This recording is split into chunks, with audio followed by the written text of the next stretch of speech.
올해 그 흑색성 균핵병이 예. 아주 대유행을 했어요. 코로나 이상으로. 그래서 지금 고민을 엄청 많이 하고 있는데 방제도 안 되잖아요, 그게. 그래서 지금 아주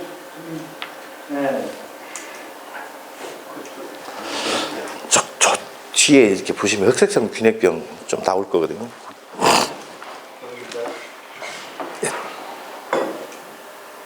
더 들이시면.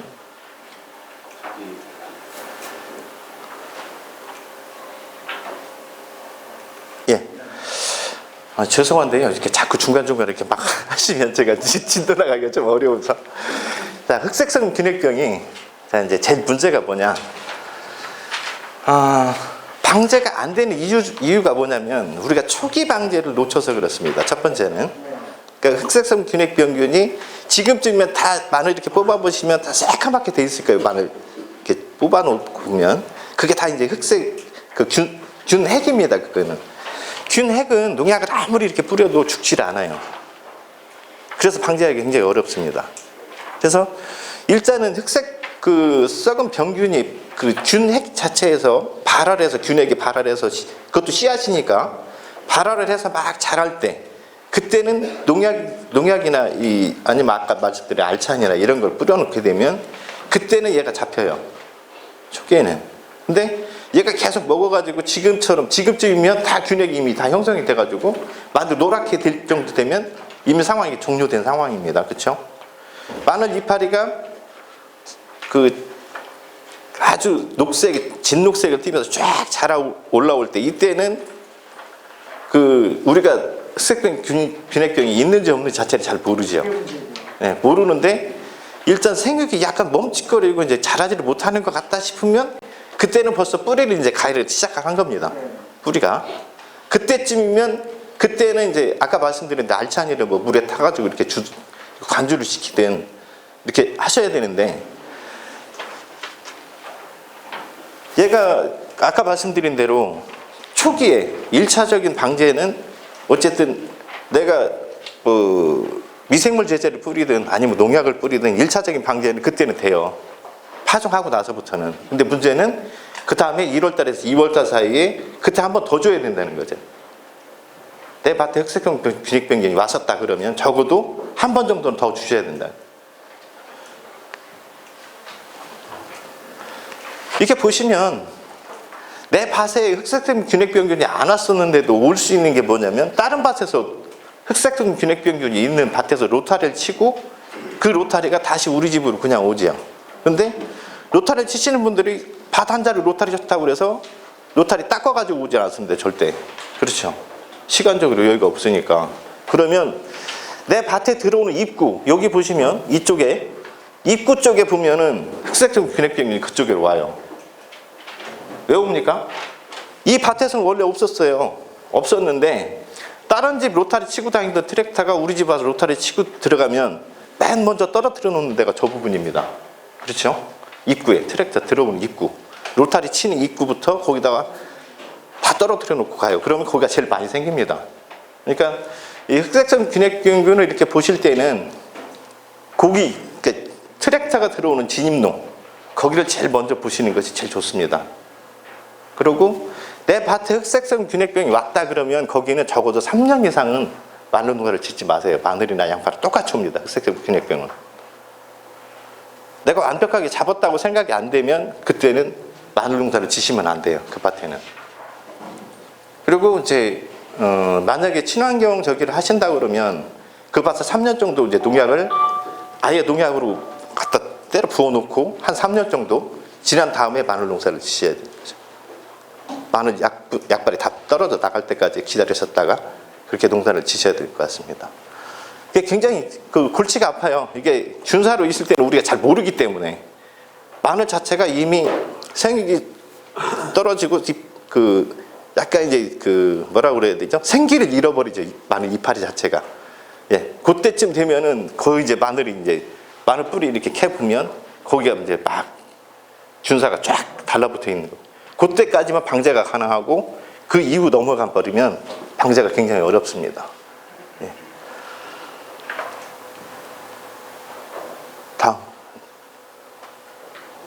요게 이제 마늘하고 양파하고 이렇게 흑색점 균핵병균이 이제 진전되어 있는 상태고요. 다음. 네, 다음. 네. 이게 이제 저장해 놓은 상태에서도 계속 이제 양파도 마찬가지고 계속해서 걸려 있는 것들은 계속 그 건조되는 과정에서도 계속 이제 부패를 시켜서 문제가 굉장히 심각해지죠. 다음. 여기 보시면 지금 이제 이렇게 균사가 이렇게 막 크고 있을 때는 저렇게 딱 떨어뜨려 놓으면 그 부분이 더 이상 진전이 안 되고 이쪽에 딱 막히죠. 저게 이제 알차니균 같은 경우에 저런 증상을 보여주는 거죠. 그러니까 알차니 같은 경우 아까 말씀드린 것처럼 마늘 파종하기 훨씬 전에 한 2주나 3주쯤 전에 훨씬 전에 미리 뿌려 놓으셔가지고 이 알차니 균사가 밭에 쫙 퍼져 있어야 그때는 흑색병 균핵병균이 나와서도 알차니 병균한테 밀려서 이제 진전이 안 되는 거죠. 그래서 미리 막아줄 수 있는 예방하는 방법밖에는 지금 현재 상태로는 방법이 제일 좋은 방법인 것 같아요. 다음. 예, 이렇게 트랙터가 돌아다니면서 전 밭을 다 이렇게 만들어 놓죠. 예, 다음. 네, 다음. 그 다음에 이제 두 번째 병에서 이제 조금 골치가 많이 아픈 게 이제 무름병이죠. 무름병이 이제 제일 골치가 많이 아픈 것 중에 하나인데, 무름병균이 보통 많이 나오는 때가 2월 달에서 3월 달. 그때 되면은 2월, 3월이면 우리가 그 안개가 굉장히 많이 끼고 이슬비가 많이 오는 때입니다. 2월, 3월 달 그때가. 근데 마늘이 그 옛날 재래적 마늘을 늦게 파종을 하게 되면 재래적 마늘 같은 경우는 보통 싹 나오는 게 1월 달 되면 이렇게 간을 봅니다. 이렇게 싹 나오려고 1월 달 정도에 이제 간을 보고 있다가 2월 15일쯤 되면 이제 막 나와서 이제 자라기 시작을 합니다. 근데 그때는 재래적 마늘 같은 경우는 겨울 동안에 땅 속에 있었기 때문에 상처가 별로 없어요. 식물체 자체가. 근데 대서 마늘 같은 경우는 이미 싹이 한 뼘 정도 나와서 자라고 있습니다. 겨우내. 근데 겨우내 우리나라가 바람이 많이 불어요. 바람 불면서 땅하고 마늘하고 닿는 부분이 마늘이 계속 흔들리기 때문에 상처가 많이 나요. 일반 병원균 같은 경우는 보통 포자가 이렇게 날아다녀가지고 포자 갖고 이제 전염을 입마름병, 녹병 이거는 포자가 날아다니면 전염을 시키는데, 이 무름병 같은 경우는 포자가 아니고 세균입니다. 땅 속에 있는 세균이에요. 그 고추의 역병하고 얘들하고는 그 비가 오면 빗물에서 세균이 헤엄치고 다니다가 마늘이 상처가 난 부분을 통해서 들어갑니다.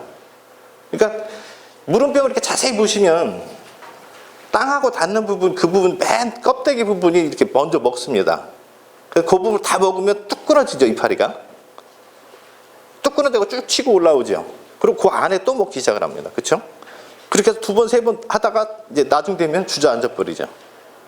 그래서 처음에 이제 맨 먼저 무름병이 발병을 해가지고 처음에 시작을 할 때는 요 부분, 맨 가해 부분을 이렇게 먹게 되면 그 부분이 조직 자체가 다 썩어버렸기 때문에 양수분이 왔다 갔다를 못해요. 그러면 이파리가 그 부분이 이렇게 늘어진 부분이 빨갛게 변하죠. 자주색으로. 그게 1차적인 증상입니다. 그렇죠? 여러분들이 딱 보시기에. 그때는 농약 치든 뭐 이렇게 하면 그때는 듣습니다. 무름병이. 근데 그 시기가 지나면 이제 주저앉기 시작을 하죠. 그 다음에 썩어 들어갑니다. 근데 무름병이 좀 골치가 많이 아픈 게 뭐냐면, 완벽하게 이제 우리가 친환경을 안 하고 그냥 일반 같으면 보통 이제 우리가 이제 마이신 계통의 농약을 이제 많이 줍니다. 마이신 계통의 이제 농약을 많이 주는데, 마이신 계통을 농약을 주다가 정 안 되면 이제 그 다음에 일품이라는 옥살린산인가? 그게 아마 저기 나와 있는 게 그건데, 일품 같은 경우 한 3번 정도 치면은 썩어 들어가는 부분이 꼬들꼬들하게 마릅니다. 치유가 됐다는 얘기거든요. 근데 이게 요즘은 이게 보통 3월 하순이나 4월 초쯤 되면 이게 무름병이 더 이상 안 나왔었어요. 안 나왔는데 요즘은 기상이변 때문에 그런지 얘들이 그 수확할 때까지 계속해서 나옵니다. 무름병이. 아주 그래서 골치가 많이 아파지고, 이게 무름병이 그때 치유가 제대로 안 되면 문제는 뭐냐면 나중에 수확을 해가지고 그 수확해가지고 저장하고 할 때 그때도 계속해서 얘가 속에서 썩어 들어갑니다. 그래서 아주 골치가 많이 아파진 것 중에 하나가, 그래서 2월 3월 달 이때 완벽하게 방제를 해놨다 하더라도 그 다음에 최근 들어 요즘에도 계속 나와요, 무름병이. 그래서 어쨌든 방제를 완벽하게 해주셔야 나중에 마늘 우리가 수확해서 빨리 건조시킬 때 그때도 마늘이 훨씬 더 건전한 마늘을 많이 생산할 수가 있습니다. 좀 골치가 많이 아파져요. 앞으로 날씨가 기상이변이 되면서 굉장히 방제하는데도 굉장히 문제점이 굉장히 많이 나오는 것 같습니다. 넘어가 주시죠. 시간이 어떻게 되는지 시계가 없어가지고.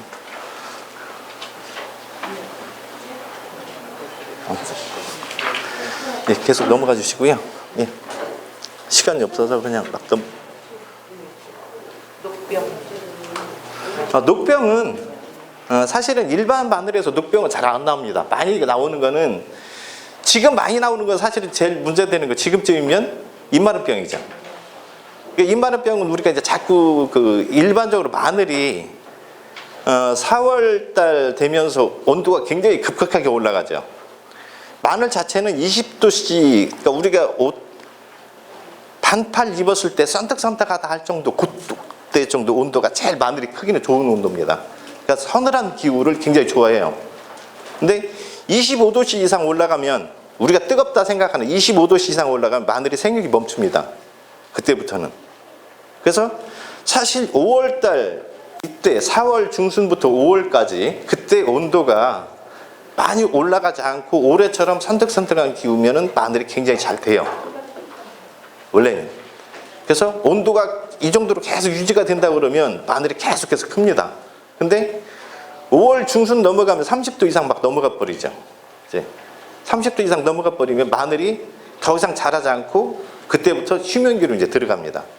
양분 이미 다 내려 보내놓고 이파리가 이제 말라 들어가죠. 근데 이파리가 말라 들어가는 게, 보통 입마름병 같은 경우는 그냥 말라 들어가는 게 아니고 그 부분에 이렇게 점이 이렇게 박힙니다. 점이 이렇게 박혀요. 점이 박혀 있다가 비가 한번 오고 나면 그 뒷부분에 까맣게 곰팡이가 피는 게 입마름병입니다. 곰팡이가 안 피는 거는 그냥 말라 들어가는 거예요, 마늘이. 그러니까 그 부분을 좀 주의를 해주셔야 되고, 이게 입마름병 같은 경우가 보통 이제 농가들이 수매를 잘 안 하시고 그냥 집에서 이렇게 마늘 먹는다고 생각하시는 분들은 입마름병 방제를 안 해요. 왜 그러냐면, 지금 뭐 마늘 조금 있으면 캘 때인데 뭐 마늘 그 뭐하러 입마름병 방제를 하냐고 이렇게 무시를 하시는데, 이게 가끔씩 골치를 썩이는 것 중에 하나가 뭐냐면, 포자가 새까맣게 이렇게 달라붙어 있잖아요, 그렇죠? 그러면서 이파리가 이제 싹 말라 들어가면서 포자가 새까맣게 이제, 그래서 나중에 그 집 마늘 캐려고 보면 완전 우리 위장하는 것처럼 곰팡이가 얼굴에 다 달라붙을 정도로 됩니다. 그러면 이게 빗물 타고 이제 그 마늘 속으로 이렇게 그 마늘 꽁하고 마늘 이파리 사이로 이렇게 들어가잖아요. 그러면 저장 중에 입마름병균이 마늘을 곰팡이가 발생하면 품질이 떨어져 버립니다. 그래서 가능하면 입마름병도 초기에 방제를 한 3번 정도 이렇게 방제를 해주시면은 입마름병을 완전히 잡아가지고 마늘, 깨끗한 마늘을 생산할 수 있고요. 이 녹병을 제가 왜 갖고 왔냐면, 혹시 홍산 마늘을 요새 많이 심으시는 분들이 동네마다 가끔씩 그런 분들이 있어서, 홍산 마늘 심으시는 분들은 이 녹병을 주의를 하셔야 됩니다. 녹병이 굉장히 많이 나와요, 홍산이. 그래서 혹시 주위에 홍산 마늘 농사 지시면, 이건 언제 나오냐면, 날씨가 막 따뜻해지면서 소나무에 송화가루 필 때 있죠. 얼마 전에 이제 송화가루 다 끝났을 텐데, 송화가루 필 때 이게 나옵니다. 그래서 송화가루 피기 전에, 가루 달리기 전에 한번 뿌려주시고, 그 다음에 송화가루 피고 나면 한 번 더 뿌려주시고, 녹병 그때 방제를 안 해주시면 홍산 같은 경우는 녹병이 굉장히 치명적으로 약해서 품종 그 수확을 한 30% 이상은 떨어질 수가 있습니다. 그래서 혹시 주변에 홍산 마늘 심으시는 분들이 있으면 전해 주시라고 그래서 말씀을 드리는 거고요.